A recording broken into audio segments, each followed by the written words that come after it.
Amici dal cuore tassellato, ben ritrovati. Vi spoilerò la puntata di oggi che verterà sull'11° round del campionato mondiale MXGP, MX2 e MX250. Gare fantastiche sulla pista tostissima di Töschental in Germania, MXGP ricca di colpi di scena, uno fra tutti l'incidente fra Jorge Prado e Jeffrey Herlings.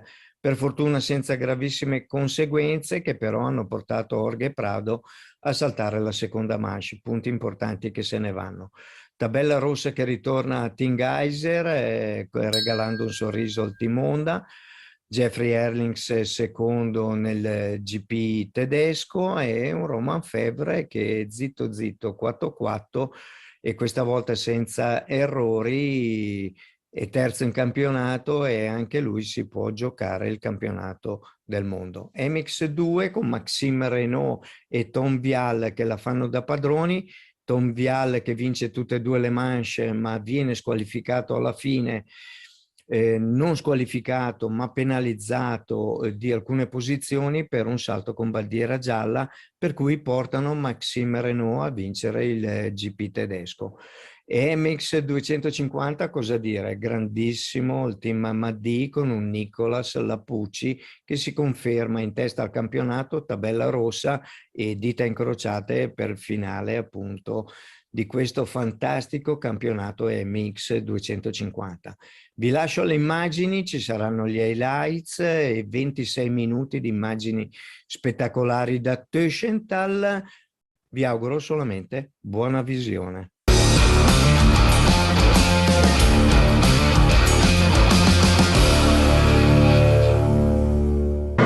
Round 11 of the FIM Motocross World Championship, the MXGP of Germany at Töschental. MX2 race 1, Tom Vial crossed the foxhole shot line for the 8th time this season.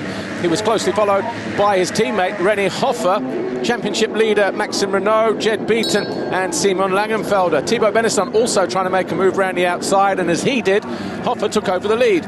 Thibaut Beneston then, a few corners later, made this mistake, went off track, crashed, picked himself up in 26. He would later finish in 16th. Meanwhile, Maxime Renault moved past Simon Langenfelder to take over third.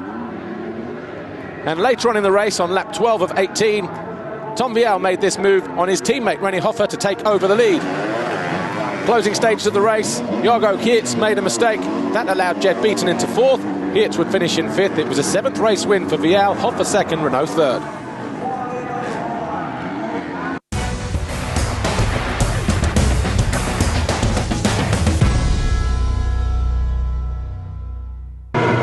MX2 race 2, once again over on the far side. Tom Vial over the foxhole shot line for the 9th time this season, closely followed by Maxime Renault and Thibaut Beneston and Jargo Geerts. Jed Beaton was in 4th position as well. Vial held on to the lead though through the first couple of corners. 3 or 4 laps in, Thibaut Beneston fell. He would eventually finish in 9th. René Hofer was charging through the field. He passed Kai de Wolf to move into 5th place, around about 3rd distance. Mattia Guadagnini getting caught by Mikkel Harrop, but then Guadagnini found his way past Langenfelder. That put him up into 8th place. Wilson Todd fell, but would not lose any positions. He stayed in 7th. Mikkel Harrop eventually got the better of Mattia Guadagnini to move into 8th place. Jed Beaton got caught napping by René Hofer as the Austrian moved into 4th with a handful of laps to go. And then Guadagnini tipped over, handing a position, 9th place, to Thibaut Beneston. Tom Vial, though, won the race for the 8th time this year. Maxime Renault second, Jargo Geerts was third. And that meant that Vial won the Grand Prix from Renault and Hofer, although it was later deemed that Vial did not respect waved yellow flags. A result was overturned, so Renault went 3-1, Vial won 3, and Hofer 2-4, meaning that Renault now leads the championship by 85 points over Jargo Geerts, Guadagnini third, and Beaton fourth, Vial fifth.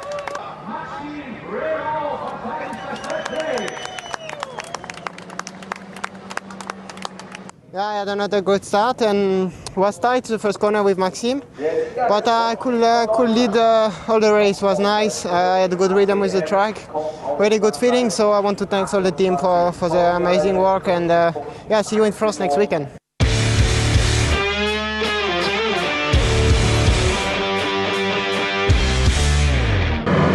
MXGP Race 1 over on the right-hand side. Jorge Prado with the 11th foxhole shot of his campaign. Jeffrey Hurling's closely behind, so too Romain Febvre, Pauls Jonas and Brian Bogus. Tim Geiser not too far behind either, in the mix in around 6th or 7th place. Before we reach turn 4 though, Jeffrey Hurling's around the outside of Prado to take over the lead.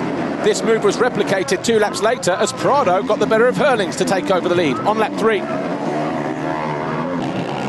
Tim Geiser eventually found his way past Romain Febvre to move into 3rd place with about 7 laps to go. He then went after Hurling's and Prado.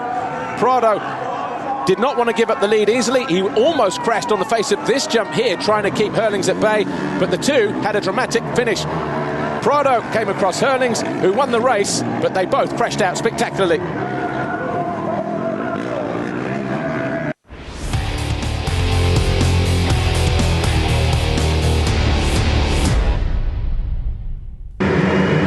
After the dramatic finale in race 1 that saw Prado, Hurling's and Geiser the top 3, Prado did not line up for race 2. No surprises there, but it was Romain Febvre who crossed the foxhole shot line for the 6th time this season. He was closely followed by Pauls Jonas, Jeremy Seewer, Glenn Koldenoff and Geiser in the yellow helmet, who went from 5th to 3rd to 2nd in the space of 2 corners. Jeffrey Hurling's eventually moved past Pauls Jonas. That put him into 4th place. Thomas Kjær Olsen was in 9th. He crashed, picked himself up in 13th. That's where he would stay. Hurling's nudged up the inside of Glenn Koldenoff on lap 7 to move into 3rd, but he was not putting the pressure on the leaders at this point. Jeremy Seewer found his way past Brian Bogus to take 6th.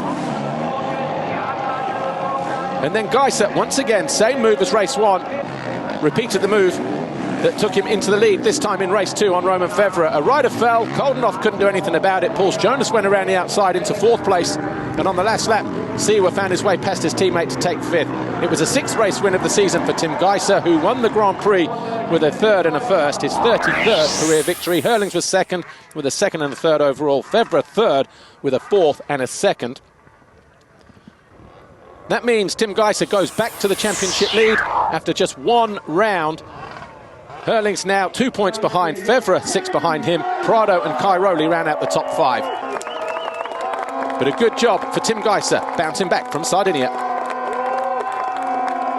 Yeah, I'm super happy. I mean, like, I don't know what to say. Just like 3 weeks ago, it happens, you know, like I broke my collarbone, and now, you know, like 2 races back, 3 weeks back, we are back on the top. So I'm really happy. The season is still really, really long, so I will try to be consistent, try to heal my injury completely, so I can be 100%.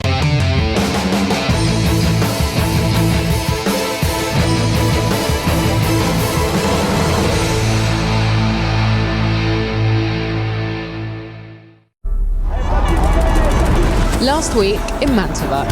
Cairoli round the outside, and he and Koldenoff both go down. Thomas Kjær Olsen wins race 1. Vial walking back for Team France.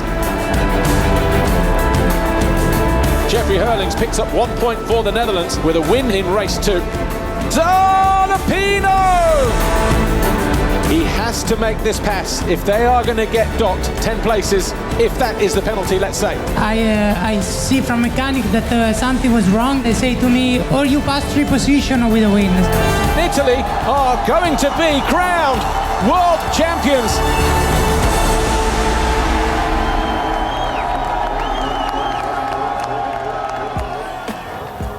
With the nations out of the way, it's time for the hectic finish to the FIM Motocross World Championship.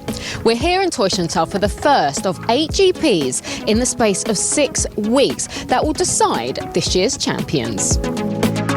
Last time out in Rio Lasado, Jeffrey Hurlings took the red plate from an off-colour Tim Geiser by a single point, while Tony Cairoli lost ground after a practice crash nearly ended his nation's hopes.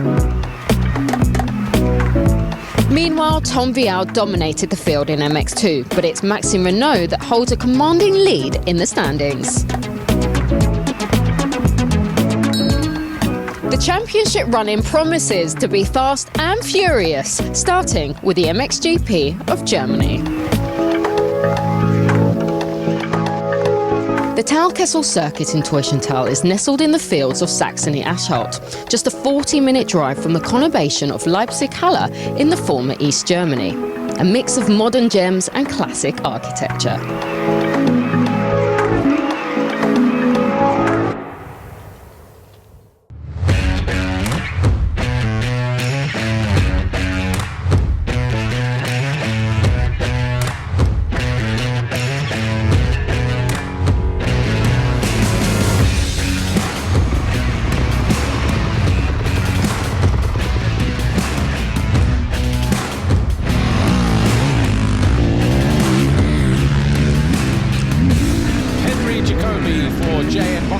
Takes us for a lap around the Talkessel circuit, downhill into turn 1, over the Foxhole shot line, through the dip, and immediately we are up and over Monster Energy Mountain.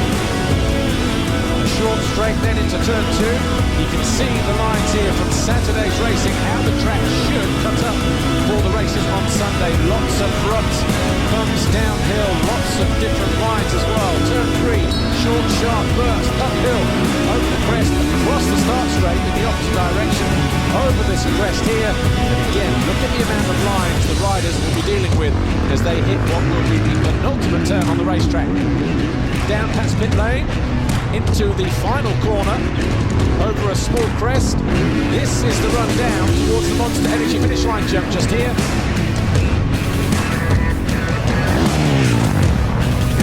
And as we come into land, turn 6, rutty, bumpy, tight, 180 left. There's always one or two things happening there on the opening lap. The short tabletop here brings us to the right 180, that is turn 7. Over a slight crest, through this right kick onto a plateau, and then over the city double. We continue to go left through a series of single rollers before opening up over another scrub jump, down into the opposite valley for the first time. You can double or triple your way all the way to the top of the hill here. A choice of lines through the turn, over the Epo, step down, and then back up in the opposite direction. This whole part of the Talkessel circuit, a series of 180-degree right and left turns, utilising all of this banking on both sides of the valley. The final drop down through this part of the valley here leads us to another time right, and then left, a single just to upset the balance to the right there. Then as we start to straighten out, we have a step up onto the plateau. The crowd will be on the right hand side, through the big cheap tabletop on the left, and then the final couple of corners, through the right, the left, back on the start straight, over the Foxhole shot line to start another lap.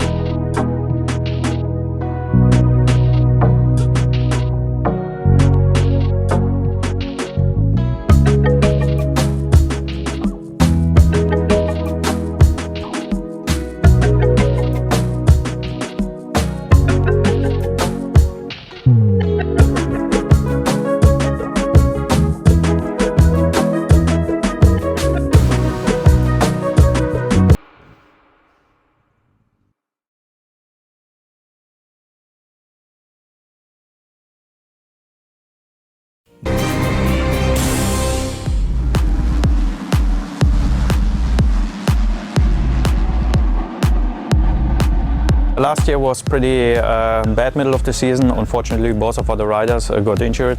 Happy that we find pretty quick two fill-in riders. One of them was Isaac Gifting. He surprised us a lot. Last year when I joined the team, I actually surprised myself quite a lot with my riding and the results. I was expecting, let's say, to be maybe top 10 sometimes, and this I was already from the beginning.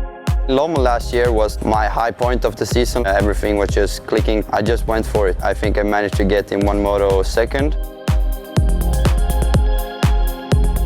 contact. Oh, Harup under the bike, his teammate right in there, and it was Langenfelder. My injury from last year in Faenza really changed my pre-season. We needed to work a lot on the muscle growth of my right leg. Working together with the Red Bull APC in Thalgau, we did a really good job. Starting this season, I unfortunately got a foot injury. It was not too bad, I could still ride. It followed me for quite a while because since you ride with it always, it doesn't recover so well. Now everything is fine. I was just happy that I could still ride with it and I didn't have to go out. My beginning of the season was quite good, but now the last few races weren't that good. I think it was just some bad luck. This season, when I'm no longer a rookie, I think I've been feeling a little bit more pressure. I think now, after a while, you get used to it, and now everything feels fine. We had a really good Saturday at the Nations. We went to the line as 5th. Unfortunately, it rained so much then. We had some problems. The Nation was a pretty good race for me, finishing 3rd overall in MX2. Unfortunately, we had one rider who was injured, so the overall result from the team was not so good. We're here in Teutschenthal. This is our home Grand Prix. It's a lot of pressure also for the riders because it's for the team. Simon Langenfelder is German. I'm looking forward to racing in Germany again. Home GP is always something special. After last year, where we unfortunately didn't have a race in Teutschenthal, now we're back. I'm happy to be riding here again. We are really happy that until now we don't have any big injuries. Our goal is to become minimum 1 time on the podium. What I can achieve in the last few races of the season, I just give my best, try to make some really good starts, and then it's always easy to go with the front guys and hold their speed because you can see their lines a little bit. For the last races this year, I think some top 5 results is possible, especially since I got this top 5 overall in Riola. But I'm really focusing on the starts because I know when I'm in the starts, then a lot of things can happen. It's not easy to have so many races behind each other. I think that's good, so we have a longer off-season, then we can prepare better for 2022.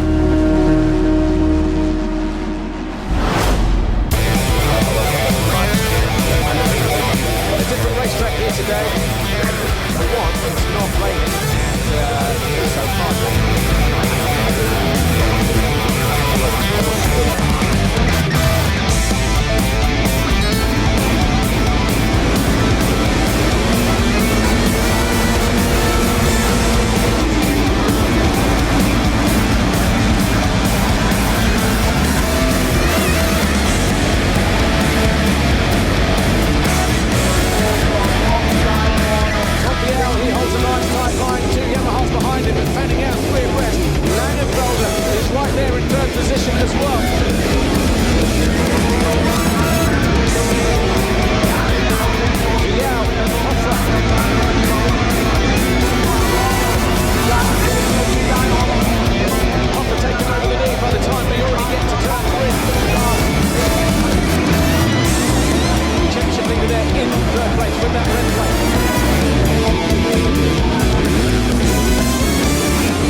Top of the out. Looks like he's got this one in control. Tom Vial wins race 1, and it's a 7th race win. Second is teammate Rennie Hoffer, and Axel Renault crosses the line third.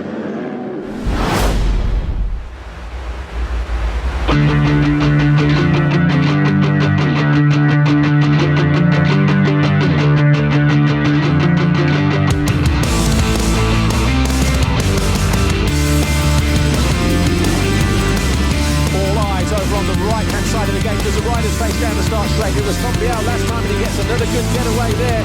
But so too does Maxime Renard. We've got plenty of space. So too does Beneston. Looked like Tyler Wolf just got sat up mid-corner there, but he's still there in what, third, fourth position. And it's Vial.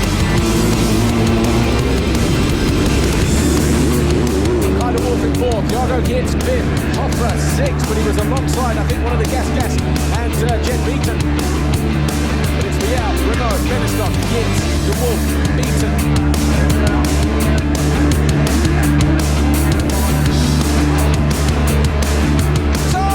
Beneston down over the bars, just scrubbed his way inadvertently, and he was lucky not to get hit by other riders coming this way, but he gets beaten up by his Monster Energy Yamaha. Not a good day for Roman Mostaiken in the end. 10th in race 1, no points on the board in race 2. There he is, the 198. But almost 3 abreast, they hit Monster Energy Mountain, and Guadagnini! Oh, talk about risky. Sticks alongside Langenfelder again. This time he does find a way through successfully. So Guadagnini then up into 8th place.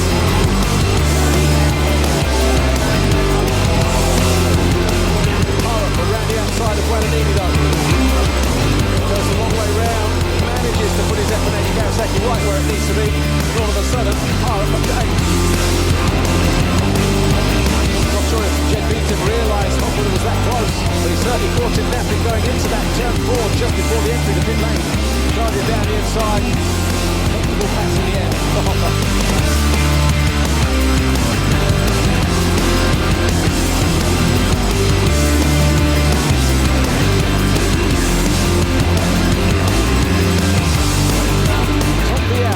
Makes it win number 8. 5 Grand Prix wins for the year, his 4th in a row.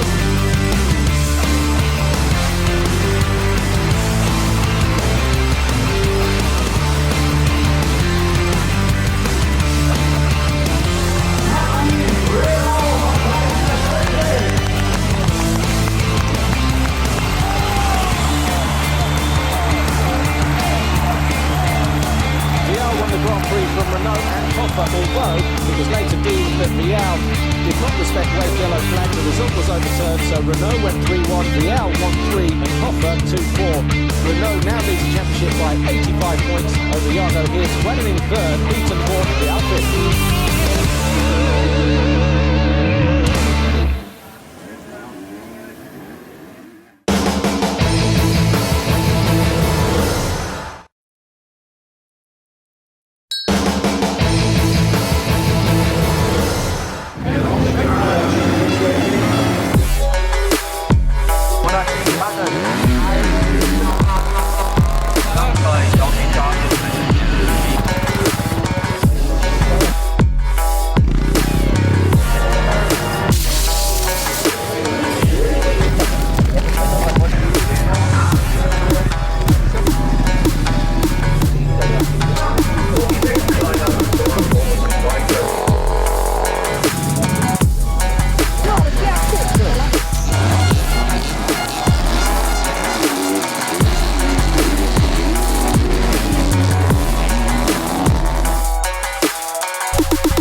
I think he can achieve still a really good result. For me it was really nice to have a Dutch rider in our team.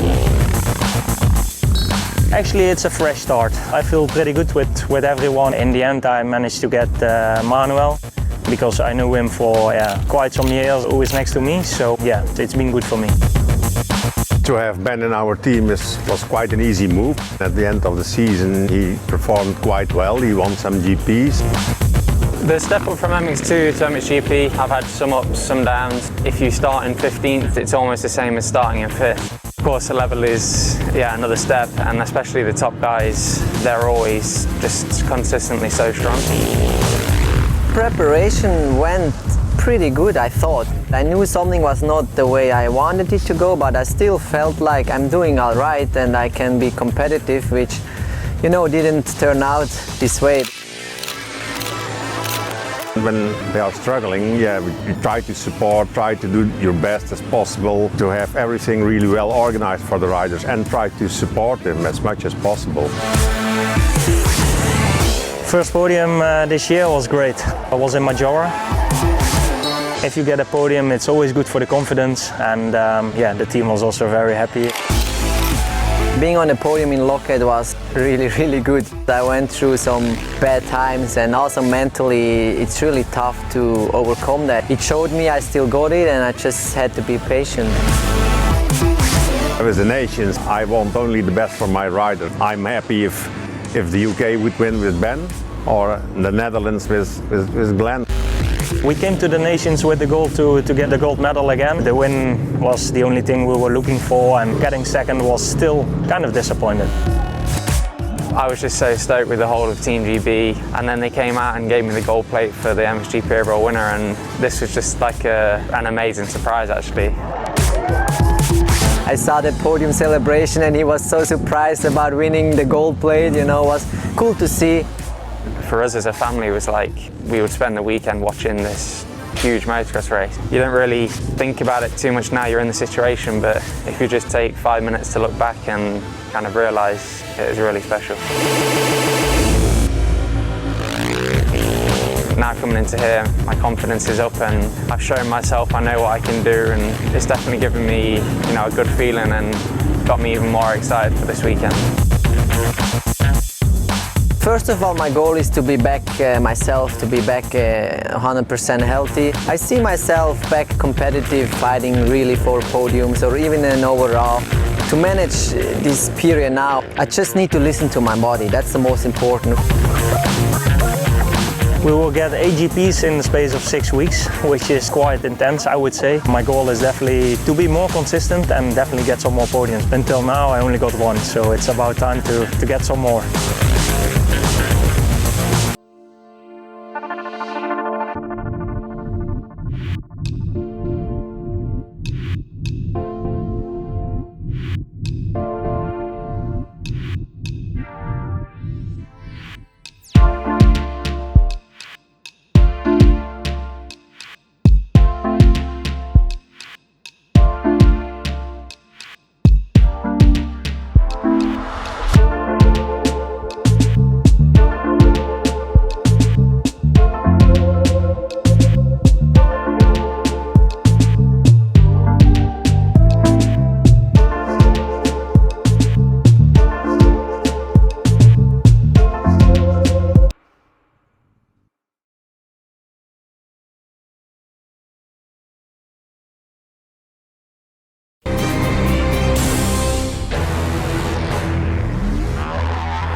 And right to left, Prado and Hurlings. Hurlings looking to strike early, but guess what? Oh, he does. I was going to say, Prado will get his elbows out, try and keep the Dutchman at bay, but he can't do that. Hurlings leads on the first lap.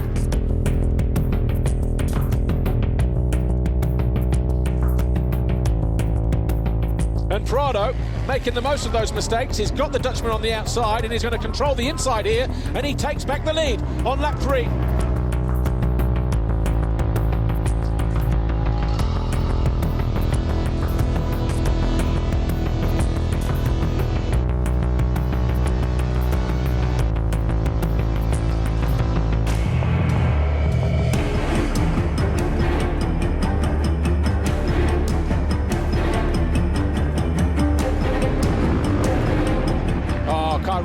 side of the track, that's why. Oh, I tell you what, he was brave there. He almost went scuba diving.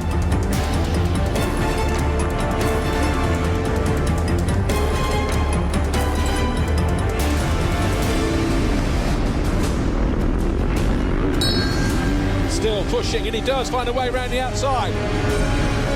Geiser now third. The fans like that on the bank. Oh, and he's down the inside, and just like that, Herlings takes over the lead. But, oh, ugly, untidy, actually, that was from Prado. Somehow, he managed to keep it on two wheels. Great to hear the reaction from the fans. Prado just hanging on at the moment. Is it going to end in tears between these two? He's alongside Prado as they drop into there, and Prado and Herlings is going to run it down the inside. He puts the big panic rev on the Spaniard, who doesn't even flinch.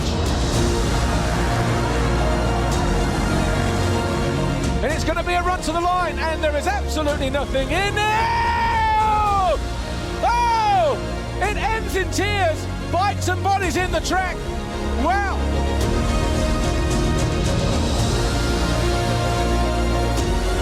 Wow. Whose fault was that? Well, Herlings just walks away, absolutely brassed off. What a dramatic end to race one. And Jorge Prado being stretchered off.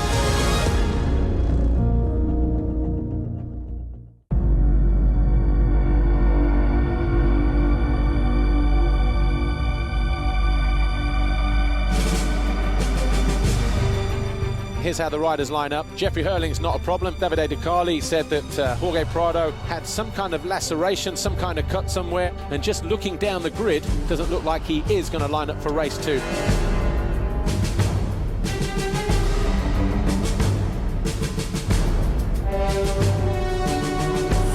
Of Romain Febvre, who looked like he grabbed the foxhole shot.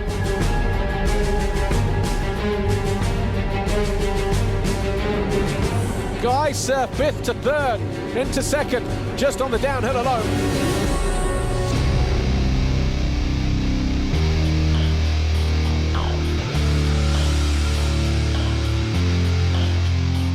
Gets alongside Jonas, has to go hard and deep into this turn. That's exactly what he does.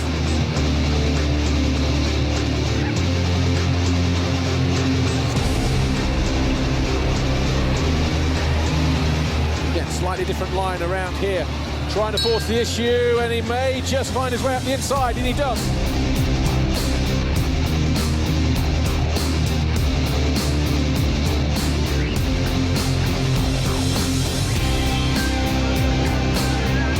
Oh, very close to the top blocks there. He leans on Febvre, not going to go through there though, and he runs him off the side of the track. This is where he made the move in race one, exactly the same move in race two. And Geiser leads for the first time. And that will be the championship leader's red plate right there, the race win if he stays there, and the overall victory as well. Oh, and Koldenhoff just ran into the back, just couldn't avoid.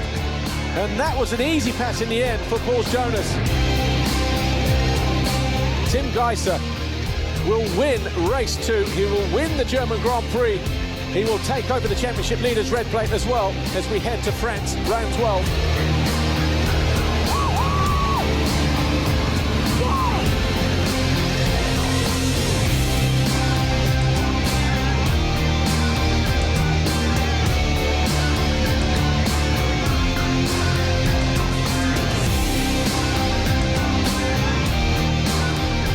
Yeah, I'm super happy. I mean, like, I don't know what to say. Just like 3 weeks ago, it happens, you know, like I broke my collarbone, and now, you know, like 2 races back, 3 weeks back, we are back on the top. So I'm really happy. The season is still really long, so I will try to be consistent, try to heal my injury completely, so I can be 100%.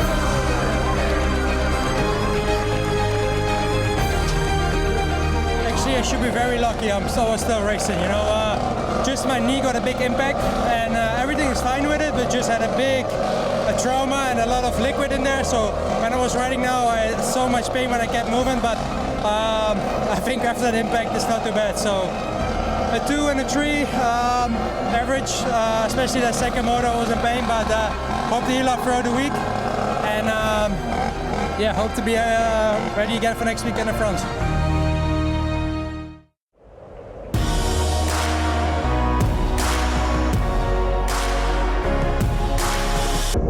Well, there certainly are some talking points after our visit to Teufelstal. We'll be back next week when the FIM Motocross World Championship pays a first ever visit to La Capelle Marivel for the MXGP of France. We'll see you then. Auf Wiedersehen.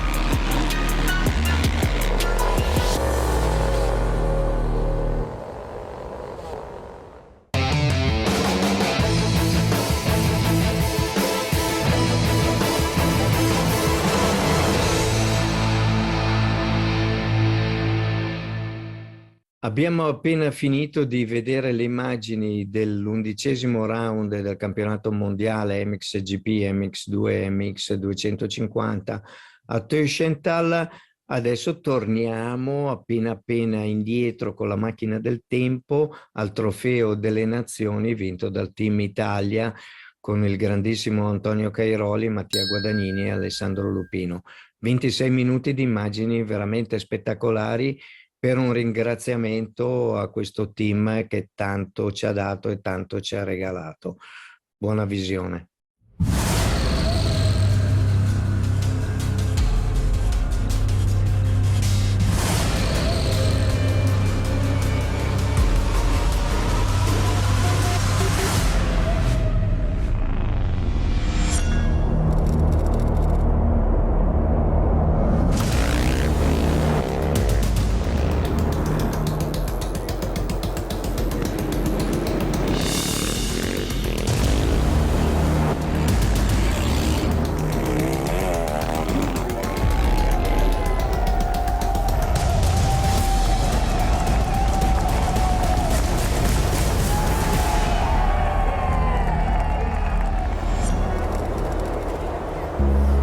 After a one-year break due to the pandemic, the Monster Energy FIM Motocross of Nations is back.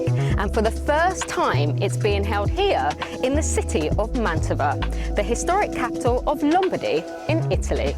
Having waited 73 years to finally get their hands on the trophy, the Netherlands arrive as hot favourites to retain that title, with Jeffrey Hurlings and Glenn Koldenhoff joined by debutant Roan van der Moosdijk in orange. Their biggest rival should be hosts Italy. Tony Cairoli has 93 GP wins and 9 world titles, but has never won the Nations. With his retirement already announced for the end of the season, can the veteran finally complete his set of titles? The Italian will have Mattia Guadagnini and Alessandro Lupino for company, as well as a partisan crowd. The battle for the podium promises to be the most open for years, but who will step up? France saw their 5-year domination of the event end in Assen, but a team featuring MX2 world champion Tom Vial is sure to leave its mark. Great Britain have a strong lineup anchored by the experience of Sean Simpson, who led them to 3rd place 2 years ago. While 2019 runners-up Belgium feature Liam Everts, whose famous father won this event 5 times in his glittering career. Germany could also be a dark horse for this event and will be led by 2012 winner Max Nagel. The time for talk is over. Anything could happen at the 74th edition of the Monster Energy FIM Motocross of Nations.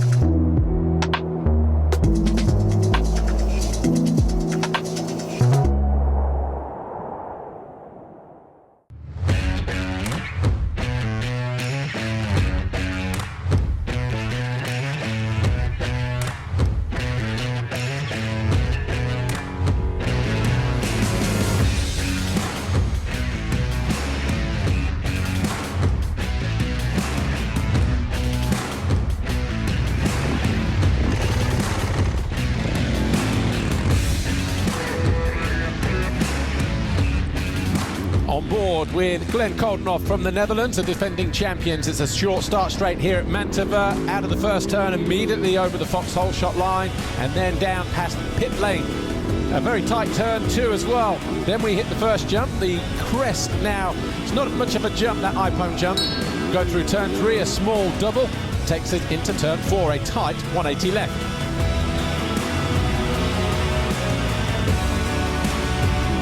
On the gas, a short run towards the first big tabletop jump, about 15-20 metres through there. We swing through turn 5 over the Monster Energy double. Now, the old track used to go left about now and then right, but as you can see, we continue over a small double, the FC Moto jump, and then we go 180 left. This is turn 6. Through 5 waves in the opposite direction, riders can single, double their way through there. Turn 7 is 180 right here. This original tabletop still exists, but as you can imagine, we used to go right a little bit earlier and left, but now we're cutting a little bit further down the track and rejoining here at what used to be turn 9. Short, sharp tabletop. Then the big triple jump over the far side, about 28 meters long. And then we have the first of these 3 uphills.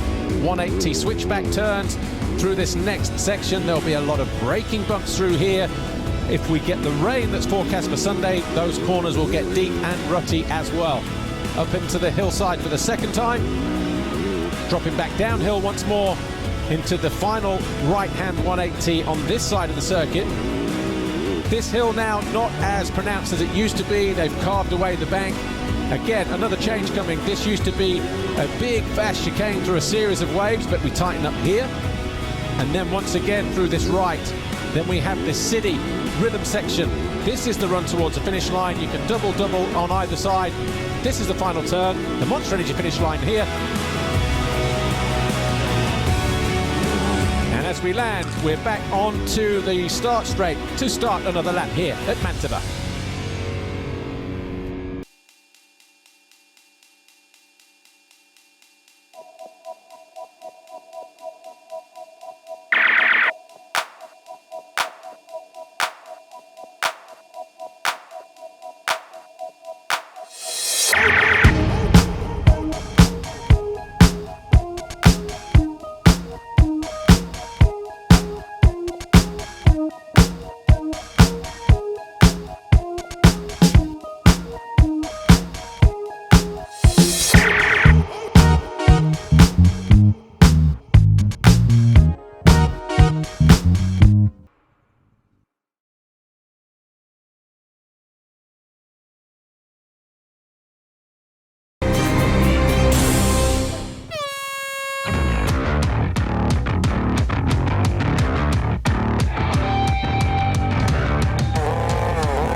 There are 3 riders per team. Numbers are allocated according to the previous year's result. For example, the defending champions take numbers 1, 2 and 3. There are 3 races on Sunday. Each rider races twice.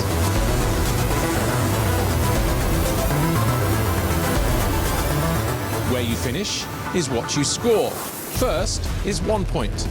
10th is 10 points.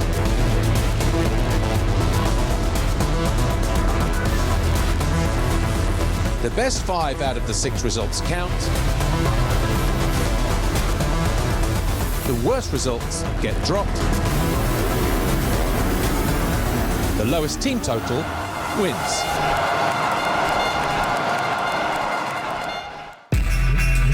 I feel really proud to represent my country. Of course, I have two really good teammates, so I'm looking forward to be in a team with them. I think he will be very happy to represent Team the Netherlands. He just came back from injury, but he's feeling well, and every time it gets better. So yeah, we expect only good things. We changed the numbers. We decided already a few weeks ago. For me, it was fine. It was no problem. Obviously, it's a shame not running the number one, but from the other side, you know, we won as a team in Austin, and he went 1-1 there, so he actually deserves the number one. Everything is new for me, but tonight and tomorrow night we will sit around and have a talk. We went to Austin. We also had a high pressure because everybody expected us to win. They requested that from us, we delivered. Now if we don't win, we don't deliver, so it definitely puts on some pressure. We look forward to get the big trophy back to the Netherlands again. That's the main goal. Always, it's a pleasure to be top 3 of your country. You know, it means something that you're one of the best doing your sport in your country. We all have experience already at the Nations. I try if I can to help everyone. Like I've been now 18 times at the Nations already. Yeah, my first time was 2019. I was 15 years old at that time. Yeah, it was a really muddy one there, but yeah, we made it to a good one. I've been training, riding the last couple of weeks, especially for the Nations. I try to prepare myself the best way I can. I don't know actually how's my shape at the moment compared to the big guys, you know, but that's why I'm also here. I want to see where I am. At the Nations you can always make a surprise. You need 3 riders having good results, no DNF.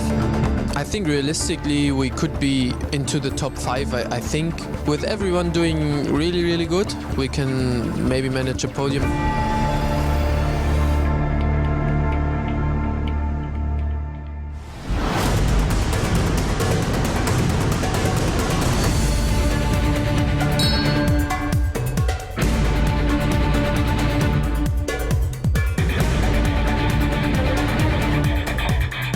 There's lots of umbrellas down there on the grid as the riders prepare to go to the line.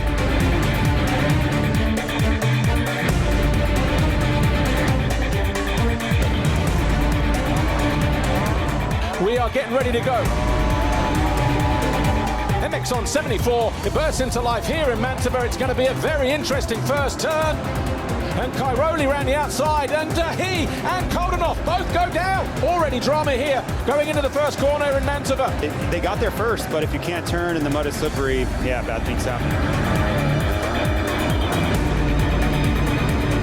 Leading the way is that Latvia with the 22 of Carlis Sabalis, like he did in the heat race yesterday.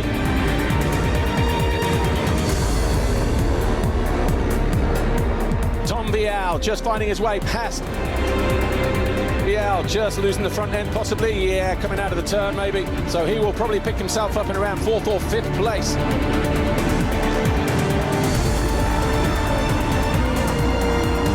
So TKO, Thomas Olsen is there in 4th place now. He has just found his way past the number 31 of Tonus.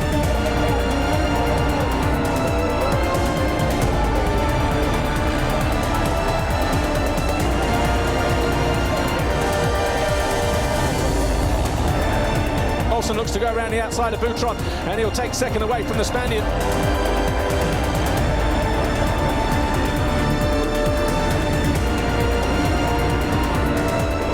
Olsen up on the left-hand side as they go into this left-hander, and he parks Sabalis, but they're still side by side as they hit the next jump.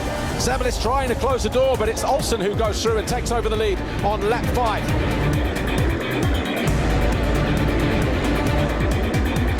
Nagel for Germany is out, and he looks like he's maybe been off as well because he's lost the front number board.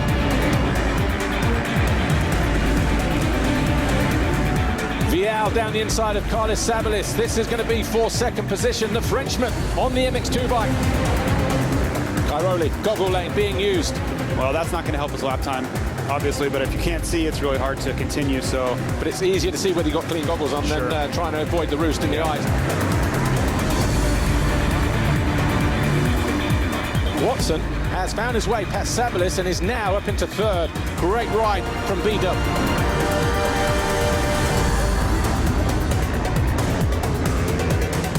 Thomas Kjær-Olsen wins race 1. VL second. And I'm sure that is a first ever win for Denmark in this event.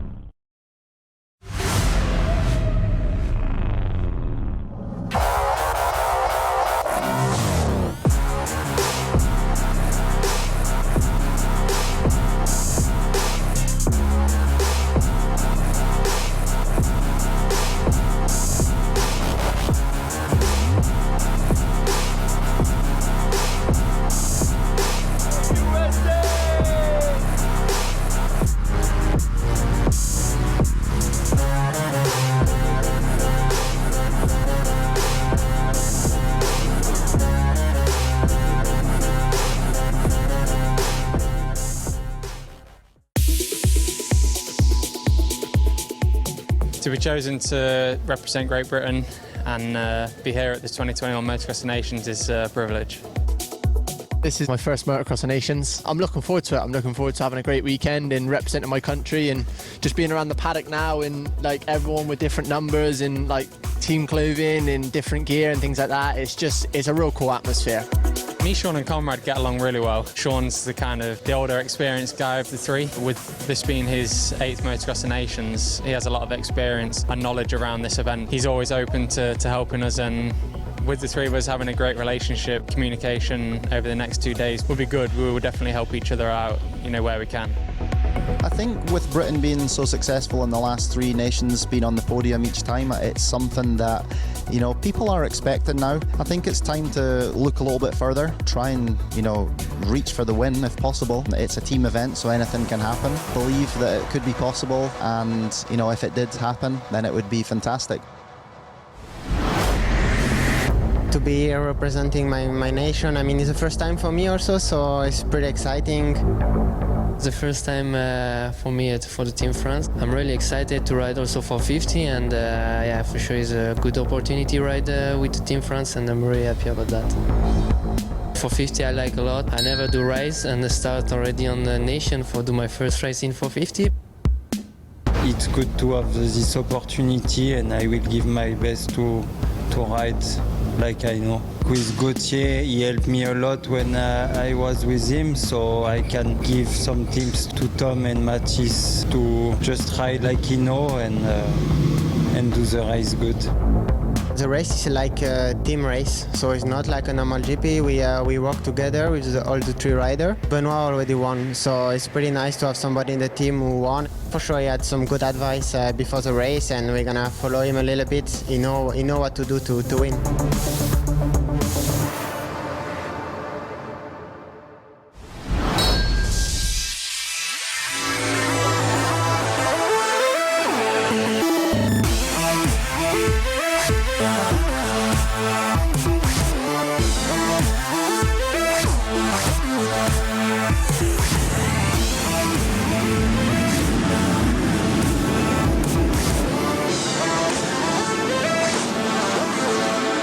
Another good jump from Tom Vial and Mattia Guadagnini over on the right-hand side. But once again, it's Valentin Guillot this time, I think, for Switzerland. It is, number 33. Look how muddy that first turn is. A rider down going into that second corner. Guadagnini coming out onto the outside. We've got Hurlings up the inside in second. But it's Valentin Guillot, Jeffrey Hurlings, Rennie Hopper is third. Guadagnini in fourth. Yeah, closes the door on Valentin Guillot as he comes into land to take over the lead. Jeffrey Hurlings, who leads for the Netherlands.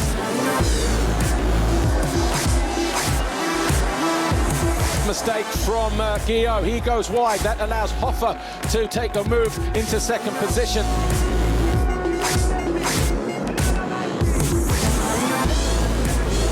So Boirame going after Roan van der Moostijk. Moostijk in 17th.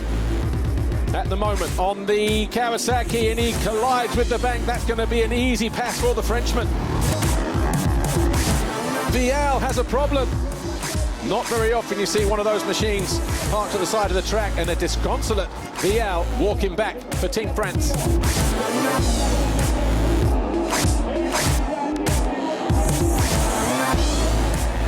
Guadagnini goes down there, that's exactly what he needed to avoid, and you can see the panic to get going.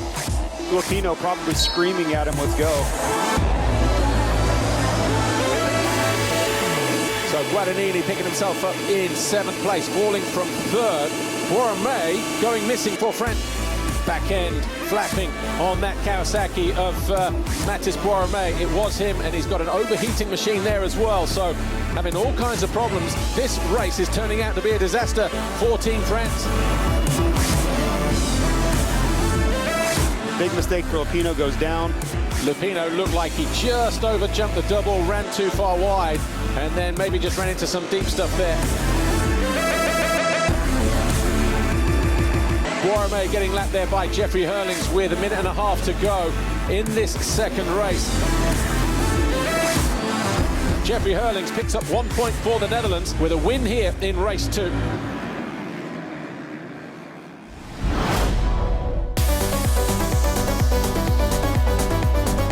To be following the footsteps of my family, my father, my grandfather, is a great honor. To be here representing Belgium, it's been a dream to be part of this event. It's something special. It's pretty cool. Something you're dreaming of right from the start on, you know. It's pretty cool for such a big team, and it's a big honor. Really looking forward to it, and hopefully we'll have a good weekend together. We will do a track walk together. We'll talk quite a lot and see what we can do to make each other even better on some parts of the track, and see what we can do. Feeling within the team, I think it's quite good. The atmosphere is good. We all three, we get along very well, and we want to maximize our results and get the best out of ourselves. Well, last time they did really good, you know, 19 of course. I think we can do pretty good with this team. I mean, we're all three capable of showing good results, so it would be good if we can do good again, you know.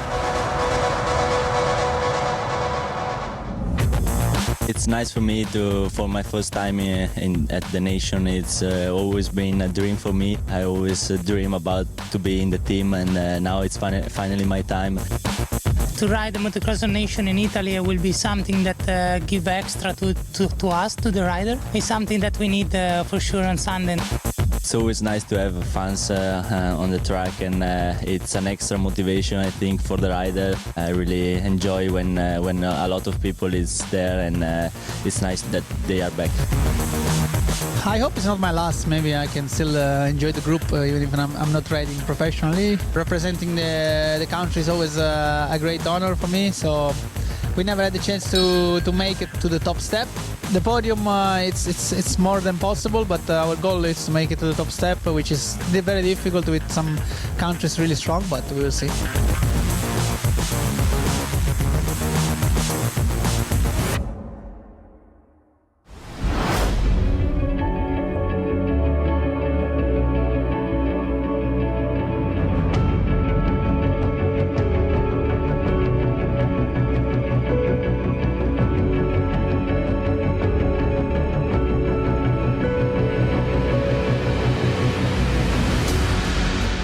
Fly Racing 15-second board up for the final time this weekend. The number 1 of Glenn Koldenoff, who looks like he get a good jump as well, but Hurlings closes the door on Kai Rolik.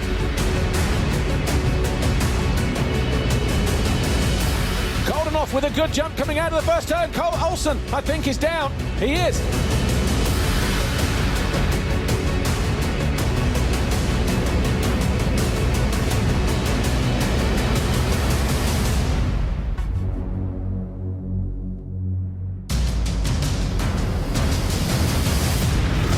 Just don't do anything dramatic here. You don't have to win the race. You don't have to try to match pace with Hurlings. Just stay where you're at and you bring this thing home. And that is one of the Belgians, that is, you know, isn't it? Lupino! Get yourself off the ground! Big crash for Lupino, picks himself up. There's Simpson going through. It all came from him over jumping into the wave and then catching a deep, soft patch, and he's gone again. And, Ben Watson!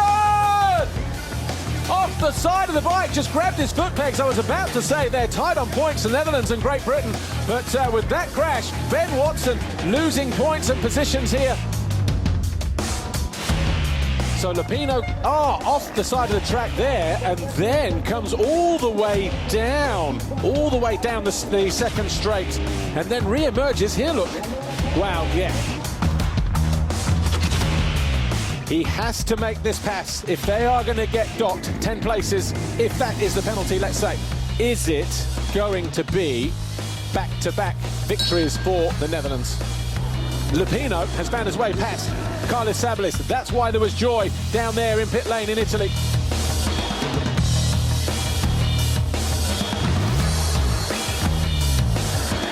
Alessandro Lupino. Whoa. Heart in my mouth, let alone his. And Jeffrey Hurlings is going to go 1-1 at the Motocross of Nations. He does it here in Italy. He has no idea yet whether it's going to be enough to give the Netherlands a team trophy or not, or a gold medal. Cairoli over the line. He still has no clue at this moment in time. He doesn't celebrate. He has a long wait. Oh, big panic rev as he goes through. He hits the line now, and Italy are going to be crowned world champions once again for the third time, and for the first time since 2002.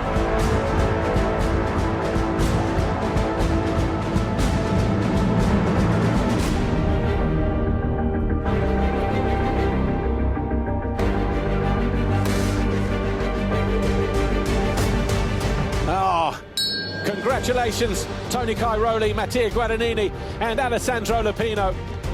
World Champions 2021.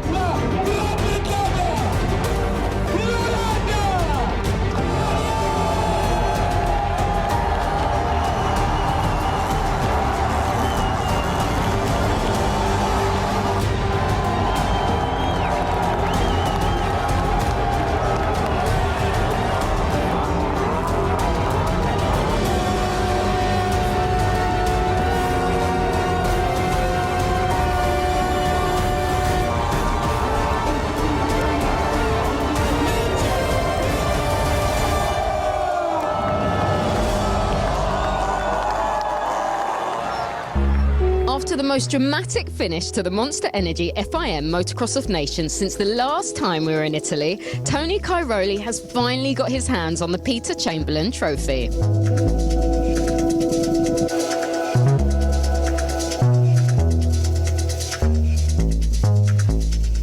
We'll be back next week for the MXGP of Germany, but until then, Team Italy are not about to let the weather rain on their parade. They'll be partying well into the night.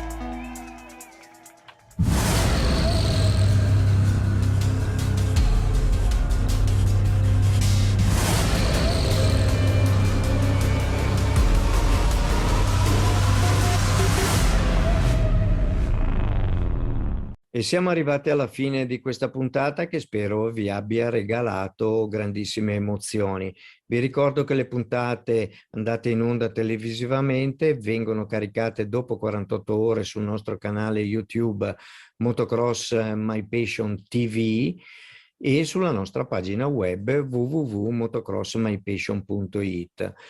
Mi raccomando, seguiteci sempre più numerosi per portare sempre più motocross in televisione. Motocross My Passion c'è e vi saluta. Ciao! Amici appassionati, ben ritrovati in Motocross My Passion con questa sono qua con un'icona del mondo dell'enduro.